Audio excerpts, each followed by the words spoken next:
नमस्कार and welcome to one world. मैं हूं शुभम नाव। ईरान और इजराइल के बीच में जो संघर्ष चल रहा है अब वो लगभग समाप्ति की ओर बढ़ चुका है। अब सवाल ये है कि मैं ये कैसे कह सकता हूँ कि ये लड़ाई खत्म होने के करीब है। तो चलिए थोड़ा गहराई में चलते हैं। पहले अगर आप हाल ही में दिए गए बयानों को ध्यान से एनालाइज करेंगे और विश्व राजनीति में मौजूदा हालात पर नज़र डालेंगे तो आपको समझ में आएगा कि टकराव अब अपने अंतिम चरण के दौर में है। बाइडेन प्रशासन अपने अंतिम चरणों में है और हमेशा ऐसा होता है कि प्रशासन जाने से पहले कोई ना कोई एक महत्वपूर्ण मसले को सुलझा कर जाना चाहता है। यूक्रेन और रूस के बीच चल रहा युद्ध वैसे भी उन उम्मीदों के मुताबिक नहीं सुलझा, इसलिए बाइडेन की टीम इस ईरान इजराइल के मुद्दे को सुलझा कर एक समाधान पर पहुंचने के पक्ष में है।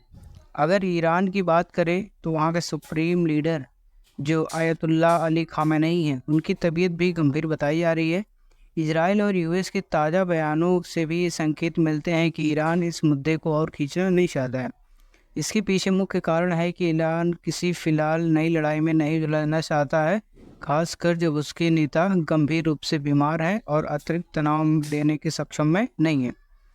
ईरान के आधिकारिक बयानों से भी यह स्पष्ट होता है कि वेस्ट एशिया में और अधिक तनाव या हिंसा नहीं चाहते हैं। पहले जहां ईरान के बड़े बड़े बयान आते थे कि हम इजराइल से बदला लेंगे, अब ये बयान कहीं अधिक सहमित हो गए हैं।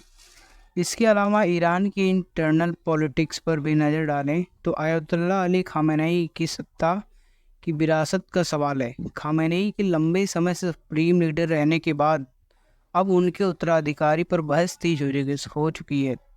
इस समय उनके बेटे मुस्तफ़ा खामेनेई को उनका संभावित उत्तराधिकारी माना जा रहा है, खासकर क्योंकि उनके बाकी प्रमुख दावेदार या तो अब नहीं रहे या राजनीति से हट चुके हैं।